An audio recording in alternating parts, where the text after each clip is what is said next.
Welcome to MTG Ectoplasm, your home for Spirit Tribal and Magic the Gathering. On this edition, my birthday edition, I have a special guest in the house. We're discussing Crimson Vow and Historic. Also, Secret Lair MSCHF, more like WTF, and then finally the shout out section, where I'm looking for the best of the best, the cream of the crop, the creme de la creme. Are you excited? Because I know I am. So let's get this thing started, shall we? Let's go.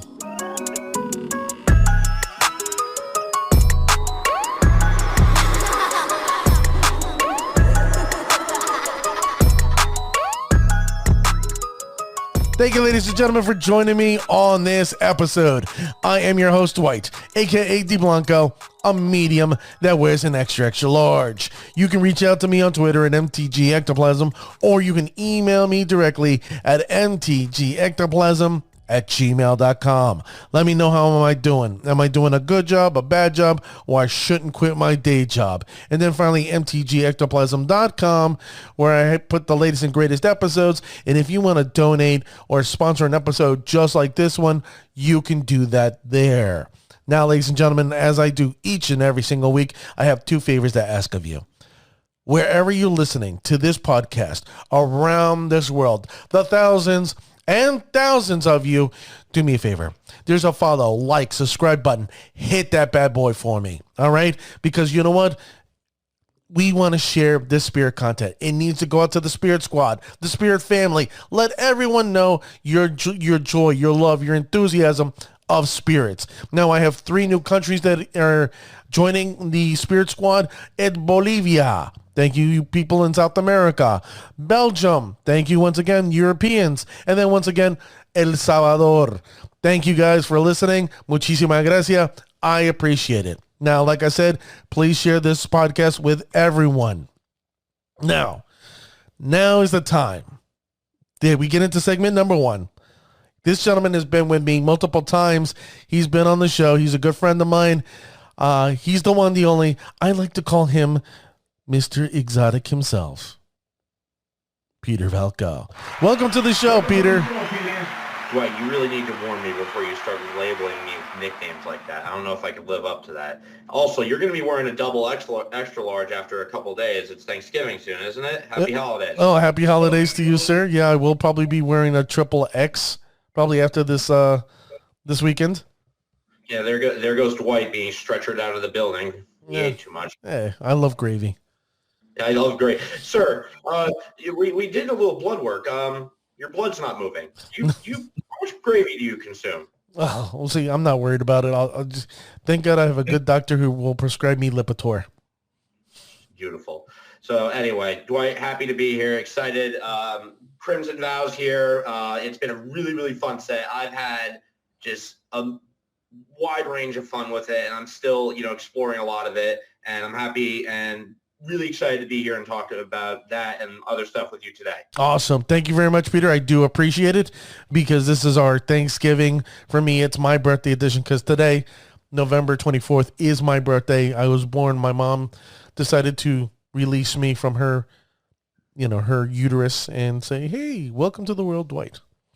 So, Peter. You need to never refer to your birth like that ever again. What, can be released from a uterus? Okay. So now, Peter, I got some questions for you. Are you ready? Dwight, lay it on me. Let's hear what you got. Okay. What is your overall thoughts of Crimson Vow? Dwight, I got one word for you. Mm-hmm. Amazing. They started out with Midnight Hunt. That was really, really good. Really great. We got a couple spirits there, left us hungry for some more, and Crimson Vow did not disappoint. Okay. As well as the whole set, just spirits aside even, the whole set is amazing. I love the set. It's really, really good. And I can't say that there's been sets recently that I've hated, but there's just these certain sets that really pop out to me. And this is definitely one of them. Innistrad is always a special set. Comes out around Halloween. This time it's stretched out a little bit, and we've seen some cool things. So, yeah, thumbs up from me. I agree with you. I love Innistrad is probably one of my favorite Planes to Planeswalk too. Like you said, Midnight Hunt left us. Sorry, Midnight Hunt left me wanting in Crimson Vow. Scratch the itch. Of course, there's more that I could want, especially as a spirit player. But I'm not going to complain about it. Watsy did a good job. I really like what they did there. Now, overall, were there any cards that made a difference in historic? All right, so here's where the rough analytics come in. So I've been playing a lot of Crimson Vow Historic, Mm-hmm. both traditional and best of one. Now, I looked over the whole spoiler of cards, and I would say, honestly, that and this is very unusual for a set, at least in my opinion, that 20 to 30% of the set has very least the potential for playing historic, or I have seen it played in historic. Okay. Now, that 20, 30%, I roughly about 56 cards from the set out of 277. So that's like a fifth. Okay. So there's a lot of, to rattle off a few right now, Chandra Dress to Kill. I've seen that all over the place. Red, green, Teamer. It's really, really good. Blow to the ground, does a lot, gives you card advantage mana, pings it for damage, and it has a hell of an emblem. Love it. The cemetery cards, Prowler, Gatekeeper, Illuminator, Protector, all short of Desecrator I've seen played. Hullbreaker Horror, let's talk about that too. That I've seen all over the place. It's made a splash in the format. It's a monster unlimited. I could go on, but that would take forever. So it's a great set. There's a lot of great cards in it, and I've seen a lot of them played. Awesome. Now, are there any decks in Historic that dramatically improved after the release of Midnight Hunt? So here's where it starts to get a little bit complicated. And again, this is all my opinion, my experience. I don't know what you guys have been dealing with out there. I could look at the meta page, but and I do, but this is all based on what I've been playing against. Now, Historic is a very, how do I put this? It's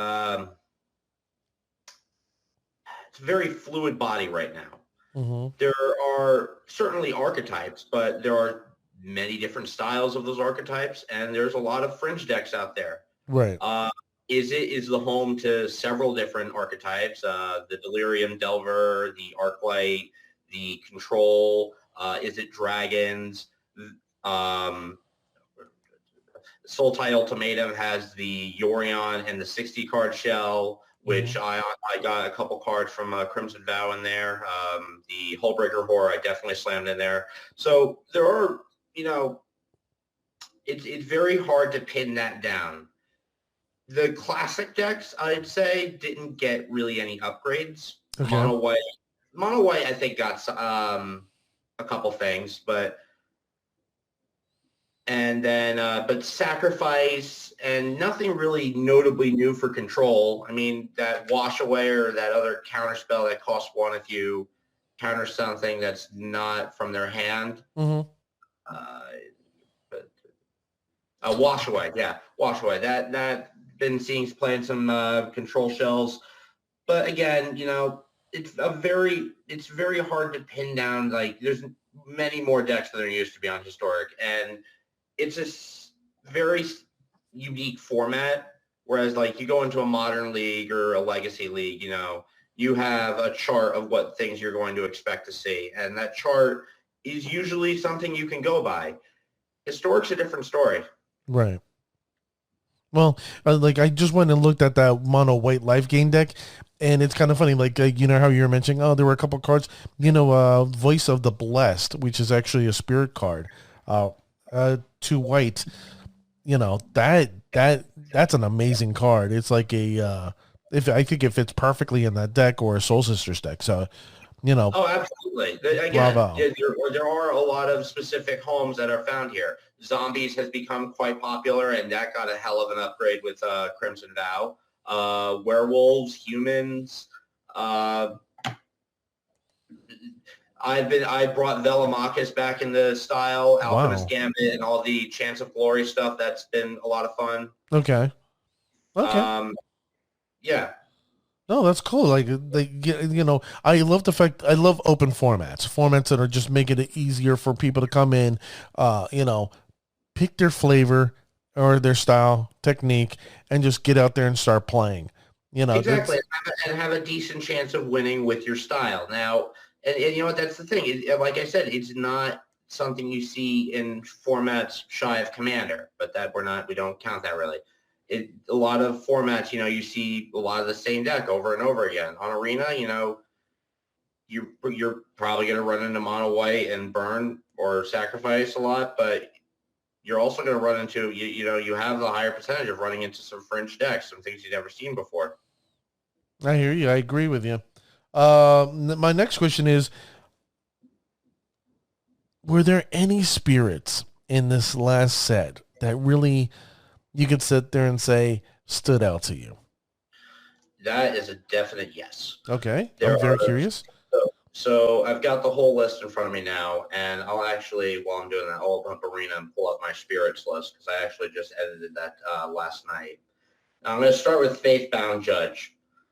I was a sleeper on this card originally. I didn't really pay attention to it just because I don't know, when I see mythics with Defender and things like that, I usually am just like, whatever.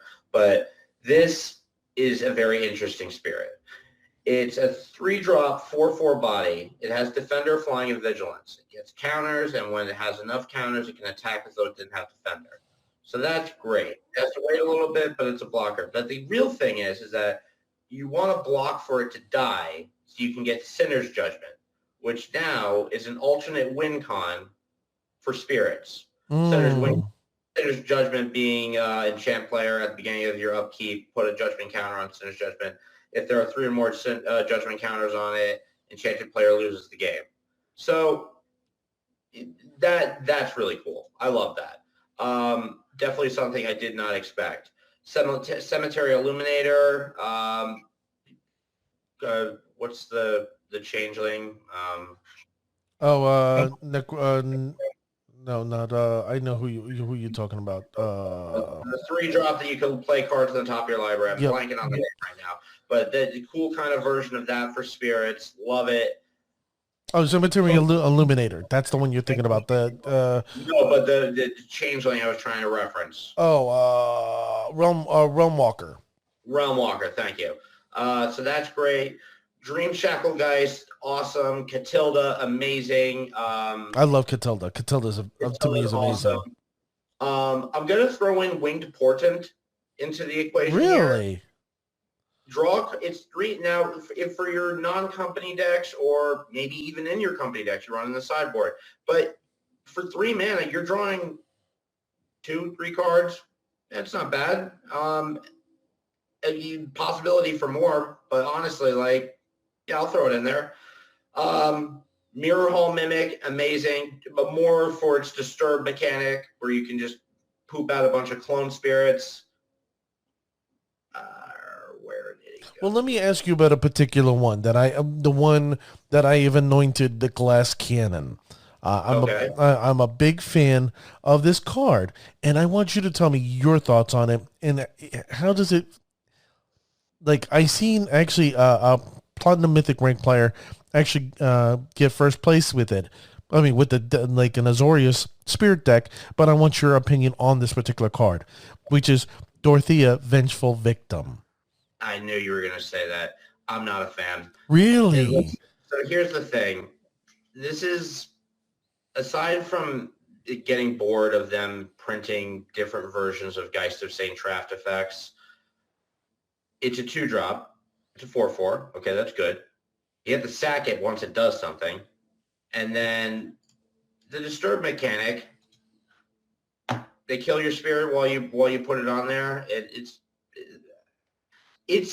I'm not saying it's terrible. It poops out a spirit, but I'm just not going to throw it in my spirit company deck. Okay, valid point. There are definitely better spots than Doretha, and I really wouldn't want to put something like one of my lords down to a 3 of or 2 of just to run this. Okay. Because there's a list I'm looking at. It has 4 Empyrean Eagle, 4 Supreme Phantoms. They only have 2 Dorotheas in there, which makes sense. Like, you don't want to go higher than 2. Like, that Well, makes it's a sense. legend. Oh, exactly. The only reason why I personally love the card, okay, it's a 4/4.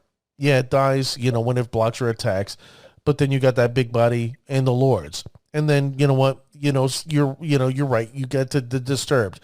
If they kill the creature, it's no hit or loss. They're going to kill that creature no matter what.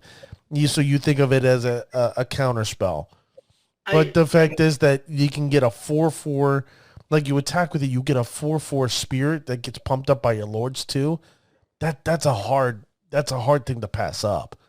Yeah, and I get it. And again, I bet it works better in the blue white package where you can protect it and protect No, that's the valid. That's valid. yes. But and honestly, I think it's just two things for me. Like I said, I'm getting kind of bored of them being like, "Hey, remember Geist Saint Draft? This is Yeah. like that's getting a little bit annoying." Yeah, it's getting And redundant. Yeah, I see your point there. we've had I think a equipment, another enchantment like this, and they just turn the angel into a spirit. It's that, and it's the fact that honestly, I think the company build of spirits is always going to be better. Pioneer, modern, legacy, historic, always better than the blue white shell. Okay. Well, that leads me to my next question. Right now, which actually surprises the heck out of me, like very comparable, like Pioneer. There are three different types of spirit decks right now floating around in Historic. You got the mono blue snow, you have the Azorius, and you have the Bant build. Is there a like is there a version that got better with any of these spirits? So here's the thing. Snow. First of all, I want to ask: What have you seen recent results with the mono blue spirits?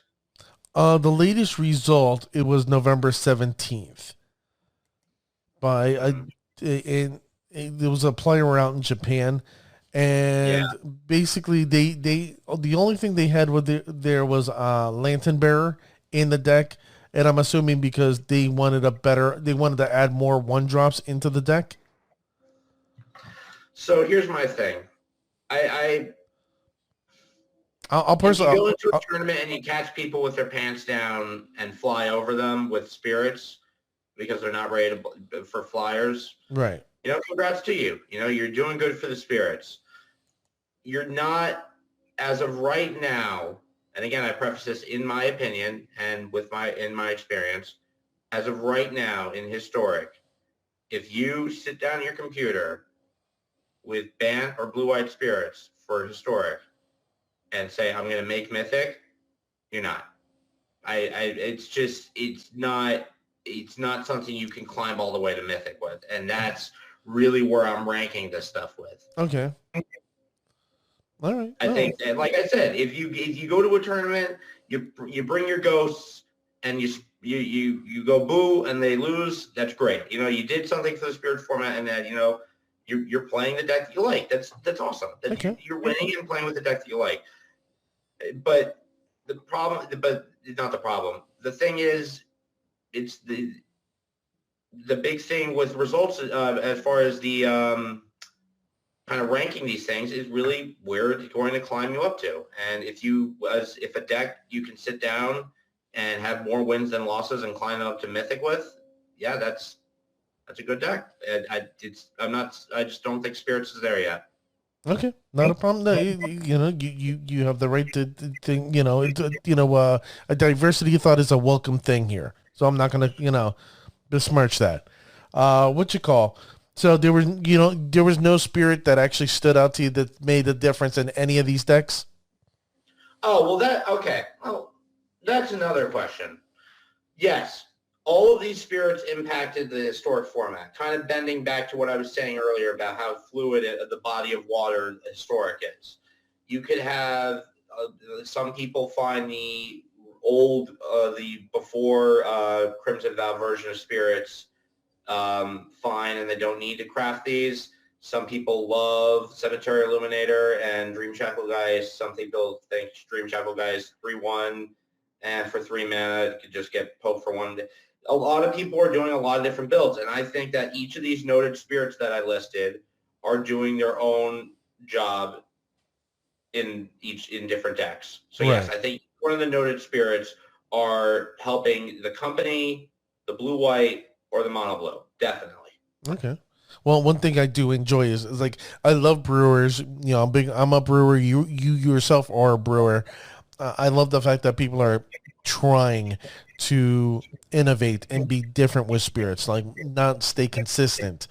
That's one thing I love about Magic the Gathering in general, because we constantly get a new influx of cards. That means we still have to not sit on our laurels and say, not, wait for change. No, we in the spirit community, the spirit squad, make the change before Yeah, anything else. we haunt people until they change. Exactly. Boo, boo. We go into Ebenezer Scrooge's house, cover ourselves in flour and chains, and go. "Ah!" Look at this. He's already. Look at you. You're already in the Christmas spirit. I know it's too early. I keep seeing all these damn Christmas commercials. Aren't you with Dickens? Bah humbug. Okay, let me ask you. I want to get into Arena. I do, but I don't have the time nor the patience because There's a mobile app. I know, but the problem is I like MTGO where it's like if I want to play something, I'm a type of person like I know the cards I want to play. Give me my damn cards that I want and let me play them. Unfortunately, that's not how the commerce part of the arena works. So I have to probably wait till then. Well, there are, to segue before you get into this next bit, there are ways to, kind of boost your chances with wild cards. If you go online, I just kind of put this together. Their whole, if you follow any of the kind of wild card mechanics on Arena, basically when you've opened enough packs or crafted enough cards, you fuel something called the chest. And when you are able to open that chest, you get, like a couple uncommons, commons, and 2 rares and 1 mythic wild card, at least. Now, what you can do to boost the chance of that boost the speed of that is when a new set comes out, someone usually posts a list of all the commons and uncommons from that set and puts them in different deck lists. And you basically craft all of them because uncommon wild cards are going to be the ones you have the most of. Right. Now you craft all of those. And now once you've opened Crimson Vow, say, oh, well, they've already opened, most of the commons and uncommons. Give them a wild card. Now they up the chances of the wild card. Mm-hmm. So there are ways to work around it, but yeah, I get it. Moto is more convenient. But I think people will agree with me that Historic is definitely worth getting into. It's a format that's unlike any other, and there's so many cards that you can play on there that you would never play on Moto. Right. No, I agree. I mean, there's a part of me, like me personally, just because the fact that it is on my cell phone. I did download it. It is on my cell phone. Just because I can play it on a tablet. I definitely want to play it. It's just, I know what I want to play. Don't make me play the crap that you want me to play. You know what I mean? That's what annoys Well, I me. just invite you and anyone else out there, just start playing. Like, if you want to fuel your arena dreams, start with limited. Sealed and drafted, the best way to start not only building your collection, but investing in diamonds. Okay, there you go. Well, like I said, okay, since I don't play Arena, and you've heard me bitch and bellyache for the last 3 minutes about it, on my analytics, it says here that Spirits is a Type 1 deck, or Tier 1 deck. As much as I like it, that's like, yay, that's great, yay, my Spirit Squad's out there kicking ass and taking names, is there room for improvement? Absolutely. Okay. Absolutely there is. And I'm going to tell you right now, I honestly don't think that, again, I love that there's so many people playing Ghosts out there. It's awesome. Awesome. You can play, yeah, awesome. It's not Tier 1 yet. It's definitely, in my opinion, and I believe several other people I know would agree with me, that Spirits is definitely Tier 2. In fact, I'm looking on, I just went on a whim to Goldfish right now. Okay. And it's the only Spirit list I'm seeing, 1, 2, 3, 7, 14, 21. It is the 28th deck list on the deck page. So tier 2, it's not, again, I would love to see Spirits do well, but Okay. it's missing key pieces. It needs something greater than or equal to Mausoleum Wanderer, greater than or equal to Drog Skull Captain. We don't have the wide board protection that Spirits needs. They are little weak guys. They need hexproof. And we need our kind of Hulk growing Mausoleum Wanderer when Spirits enter the battlefield and being able to counter it with a big fat body of their spells countered with the big fat body. It's missing a lot of key components. I'd love to say that Spirits is there, but I don't want to lie. It's not. It's really not. Okay. I'm just going. I'll be honest with you, Peter. I'm going off mtgdex.net/historic.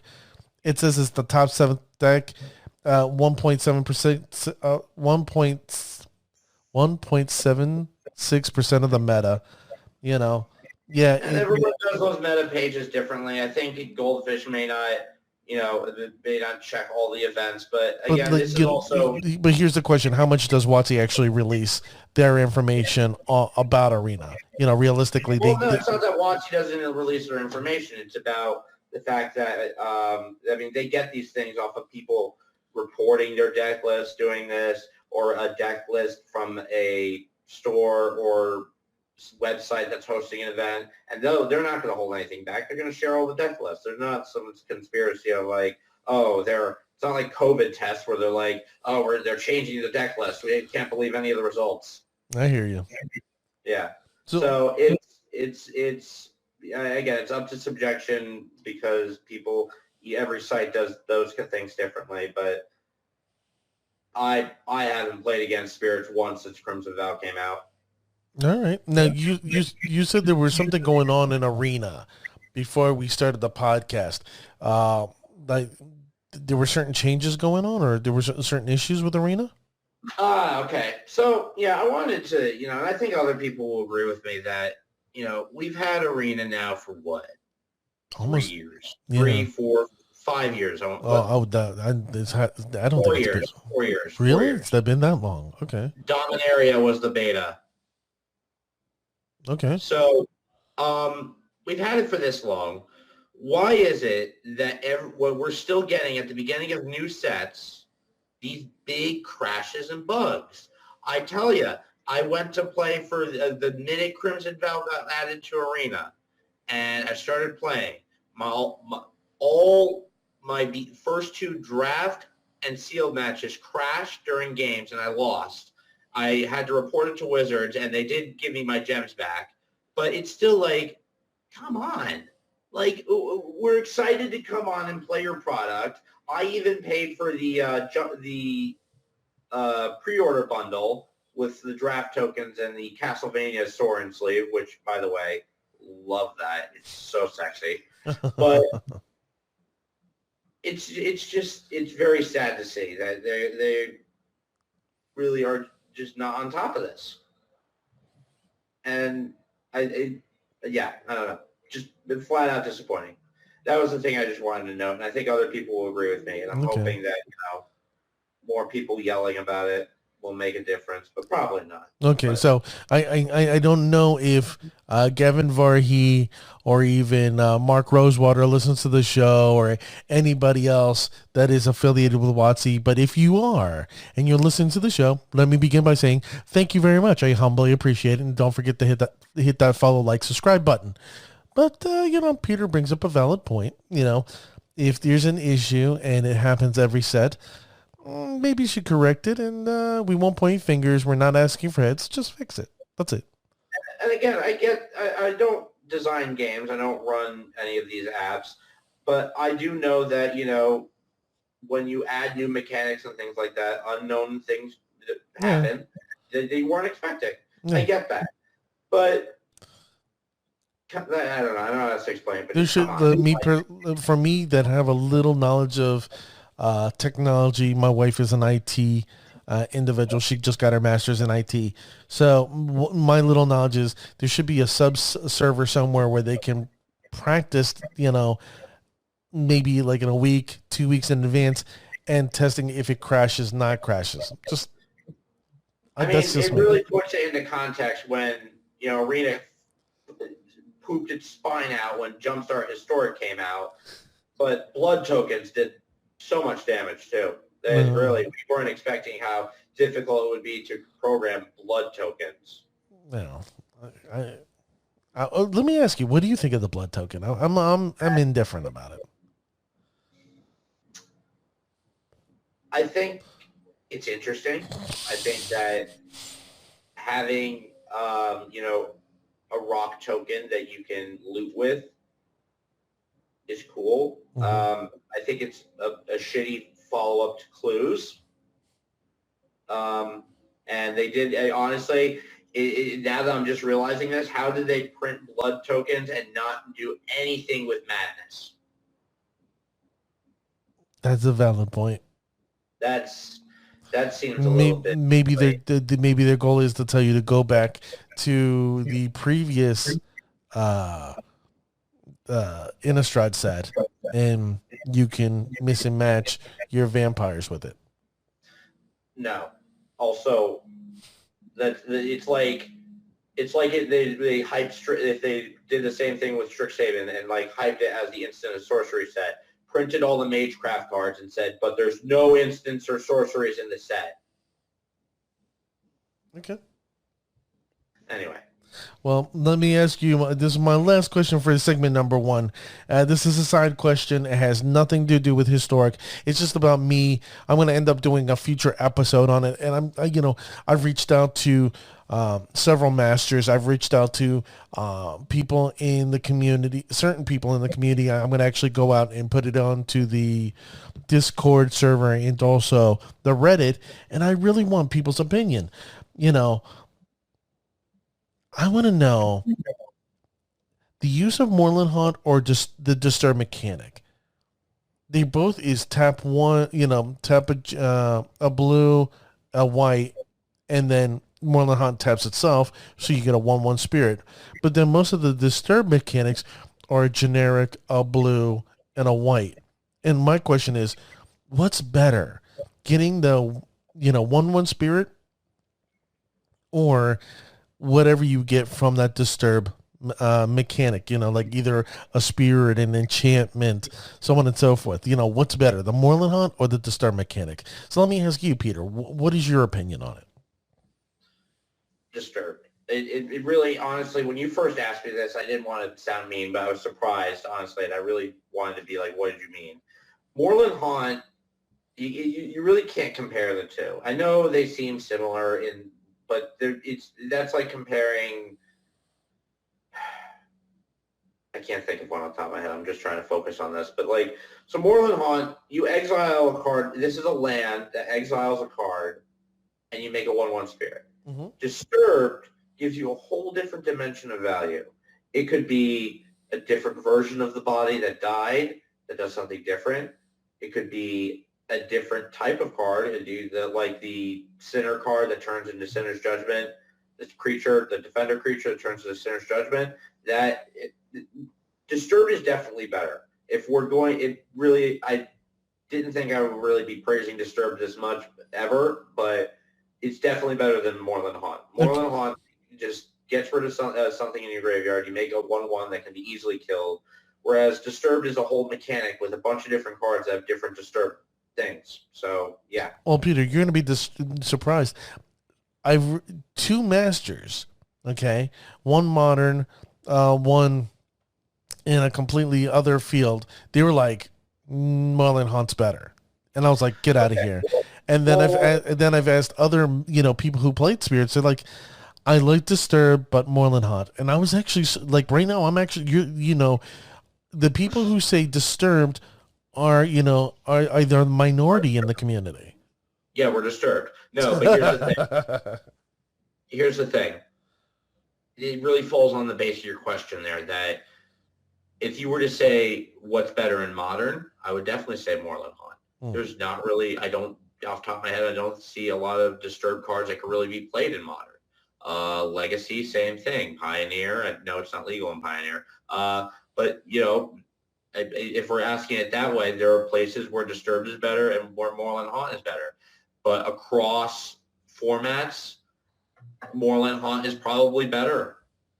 And I definitely understand why they'd say that. It's used more. It's been around longer. It has a lot of kind of ways you can kind of play with it and use it. Does Moorland Haunt say just you or your opponent too? No, just you. Yeah. Okay. Still, they try scavenging you take it with Moorland Haunt and take away the creature they were going to exile. There's so many ways but yeah, I guess it really fell down to how you asked that question. And I guess, yeah, now I'm saying if we're really asking it that way, Moorland Haunt is better then. Okay. Then I'm the only one. So I'm there's still certain people that are on my island saying Disturbed, but okay, Well, no, I can see both sides of the argument, but if we're looking at it logically here, it's played in Modern, it's played in Legacy, Commander, it's more relevant, whereas Disturbed in Standard right now, but that's what happens with any card that comes into a mechanic like that comes into the format. And it's some historic decks, but Moorland Haunts more all over the place. So yeah. Okay, awesome. So there you go, ladies and gentlemen. That's the end of our segment number 1. Now I want to sit there and bring you an announcement. For those who are unaware, I'm coming up on my 75th episode, probably in the middle of December. So I'm excited. I'm a little jovial. I'm a little giddy. And I'm going to have a special guest. I'm going to have a Modern Master join me on a show live. We're trying to get all the things situated so I can go live stream on Twitch. So the thousands and thousands of you worldwide can join us and, potentially ask this master several questions. And the only clues I'm going to tell you is he's a fishy kind of fellow. But that's all I'm going to say about that until, maybe the week before I might give you whom it may be. So with that being said, ladies and gentlemen. Did you say he was a fishy type of fella? I'm sorry? Did you say he was a fishy type of fella? He's a fishy kind of fella. Is he a goldfishy? No, but all I can tell you is he's a Modern Master. Yes, now I have a better idea. Basically, he went to Las Vegas this past weekend, came in a certain ranked place, and he did exceptionally well with his particular deck and his community. That's all I'm going to say there because I really don't want to spoil it. But what I will say is he's my mentor, my Maharaja, he's my personal yogi when it comes to podcasting. So, so that's my announcement. Now, Peter, is there anything you want to share with the audience real quick before we get into segment number 2? Yes. All right. If you're in the New Jersey area, you need somewhere to sell your cards, buy singles, come sit on the couch, play Smash, or just, play video games, see some old video games, play Commander. Come to Platinum Star Games in Howell Township, located on Route 9. I've gone there plenty of times myself. The staff is lovely there, and they have a lot of cool stuff ranging from like old NESs and, retro consoles to, a plethora of Magic the Gathering singles and different kinds of products. They hold events. I know they've been, starting back up and getting a lot more events going since COVID has passed more. So, give a shot at, take a trip down to Platinum Star Games, have some fun, and yeah. I love that place. They're right now they're really huge into EDH and CEDH. So for those in the New Jersey tri-state area and you're looking for a hot spot for EDH, you want to come down to Hell, New Jersey to Platinum Star Games, and you will have a good time. Absolutely, and there's plenty around there. There's sushi, Chinese place, so you got your food, which all Magic players need, and you got your Magic. So Exactly. Now, time for segment number 2. This is a segment that Peter brought up to me. And I started reviewing it, and you were telling me about MSCHF, and I just looked at it, and I'm like, WTF. Holy cow. They released a lot of Secret Lair. So Peter, share with me your enthusiasm about Secret Lair. Boy, I had to get new pants when I saw these. You weren't wearing brown pants?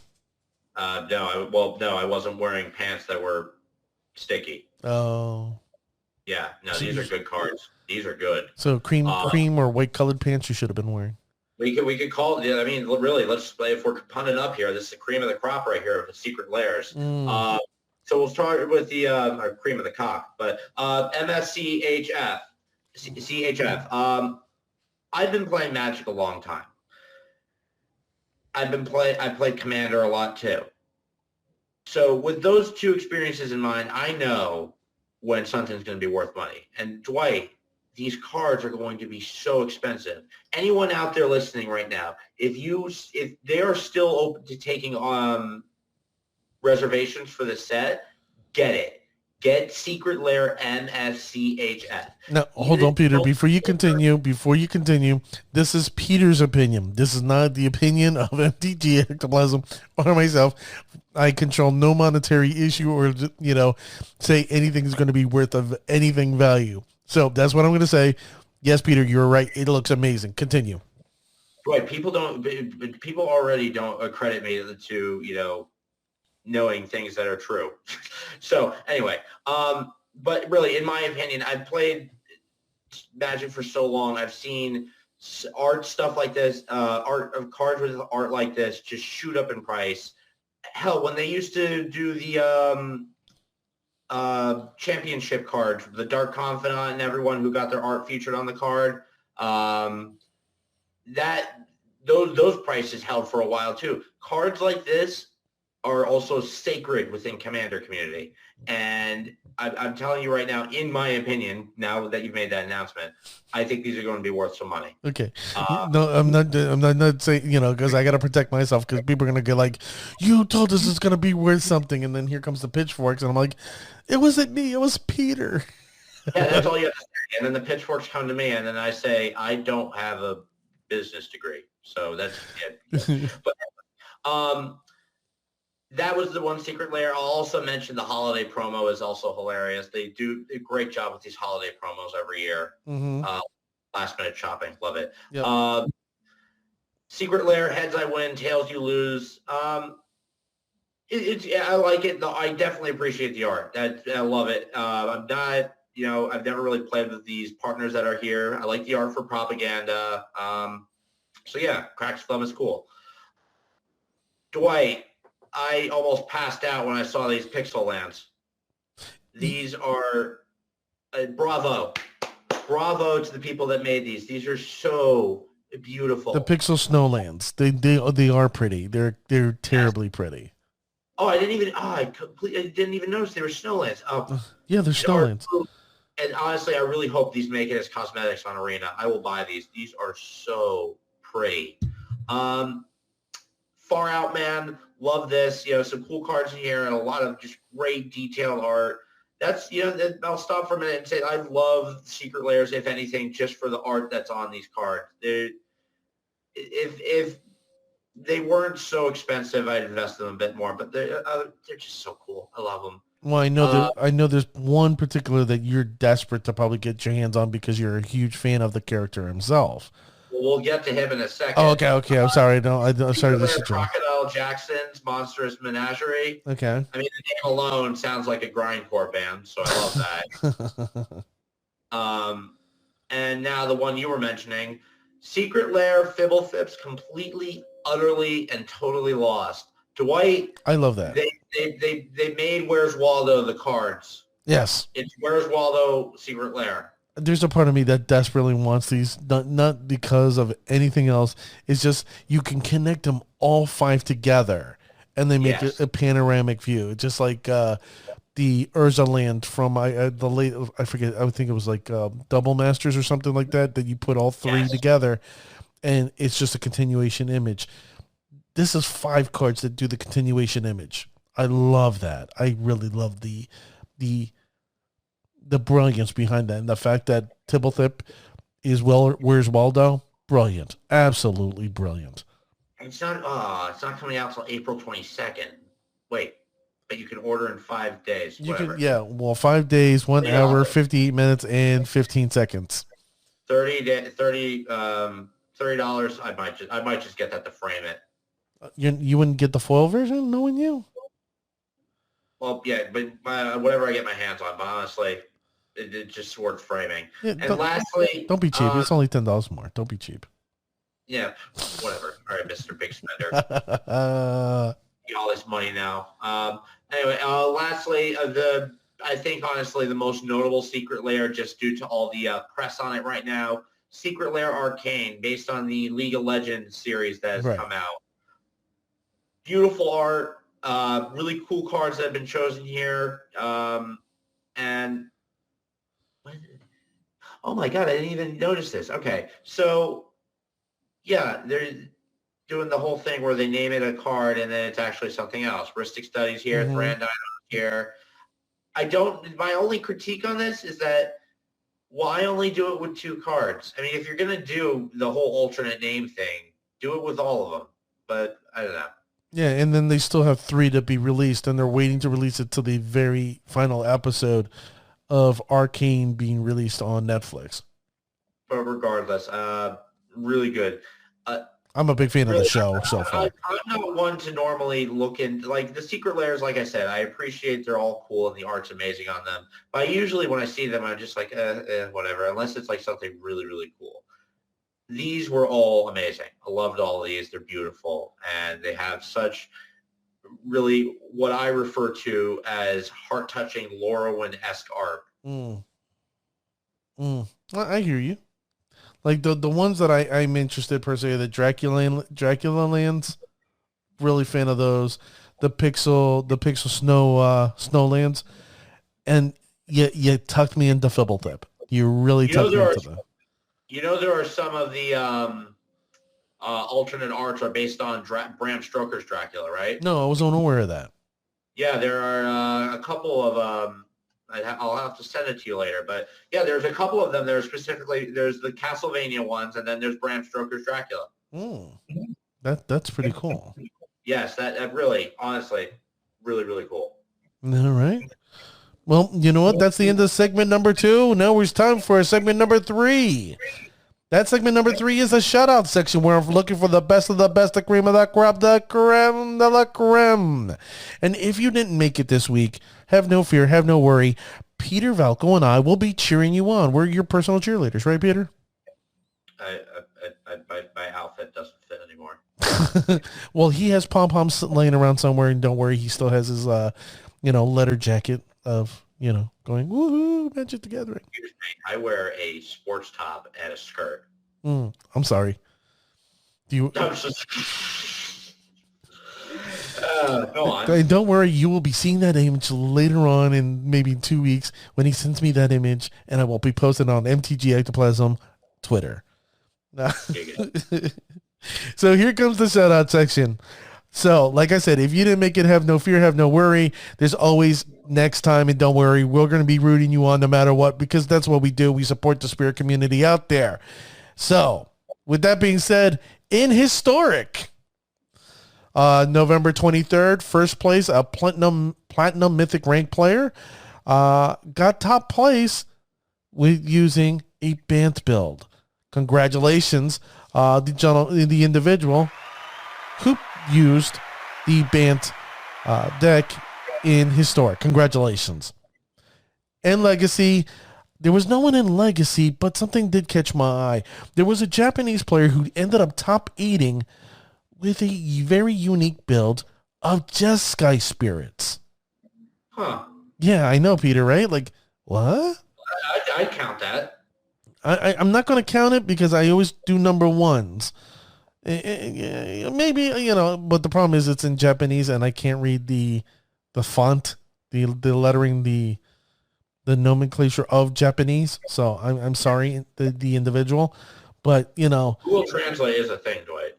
Yeah, I know, but but I want to make sure they're aware that I have an eye out for them, and they're playing a unique build. especially Jeskai in Legacy. Wow, that's different. So congratulations to that person. I hope we get to see more of them, and maybe Jeskai be a thing in Legacy. Who knows? Now comes to Pioneer. November 15th, 5-0 in Azorius build. Traft. Congratulations, Traft. 5-0 with a mono blue snow. That's Hiro Tsusaki. Let me repeat that. Hiro Tsusaki. Congratulations. 5-0 Bant build. Omega Genesis with a Bant. Look at you guys kicking ass over there. November 18th, 5-0 with a mono blue snow. Rosa 1993. Very good year.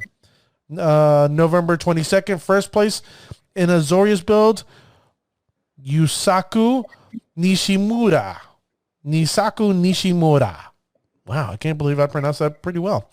5-0 with an Azorius build, Traft once again. Look at you, Traft, kicking ass over there. And then finally 5-0 Bant with a Bant build, Edoris. Look at you guys, individuals kicking ass in Pioneer. Now, finally, in Modern, November 19th, 5-0 with a Bant build, Sideshow SC. I'm assuming SC means South Carolina, Sideshow SC. And then finally, November 23rd, 5-0 with an Azorius build. Hey, Peter, take a wild guess who that could be. Just a humble guess. Dr. Queller. Holy crap, it's Dr. Queller again. This gentleman does not stop. I called you out 2 weeks ago. I'm calling you out again, sir. You need to come on this show. The audience is, banging, beating down the door. I got pitchforks and torches. I feel like Bram Stoker's Dracula. Dr. Queller. Send him a message and just say, please, come on the show. You need to come on the show. I'm calling you out. You have to come on the show. It's a moral imperative. I have thousands and thousands of listeners worldwide. Like I said, I got Bolivia, Belgium, and El Salvador that joined. Come on, man. They want to hear from you. They need to hear from you. Maybe he doesn't speak English. No, he does. He was on a good friend of the show, Nikachu MTG. He went on his podcast or live stream. It was, what was it called? Coffee and MTG. He usually does 10 a.m. Eastern, Monday through Friday. So if you're into that, go watch a show. It's a great show to enjoy some good Magic the Gathering content. So with that being, sorry, Peter? No, go ahead. All right. So with that being said, Peter, I got nothing more to share. So is there any final thoughts you would like to share with the Spirit Squad? I just want to say to everyone, have a happy holiday, be safe, and, stick with the ones around you. There's just have a happy holiday. There you go. Ladies and gentlemen, I got a secondary, agree with Peter. I got a seconded. This is the United States upcoming Thanksgiving Day weekend. I want to give thanks to my friends, my family, to Peter for being on the show. I want to thank you, the listening audience, for being here with me. Thanking the Ravishing Renata, helping with the podcast. And I humbly thank everyone for being safe, being secure, and doing the right things out there. So with that being said, Peter, you know what it means? Dr. Queller doesn't like us. No, that's not what it means. It's the end of the show. So I want to sit there and thank everybody for listening and potentially watching. So the next time you're kicking your opponent's ass, make sure they say, that's Bullshit. We're out of here. Have a good night, everyone. Happy holidays. Happy holidays.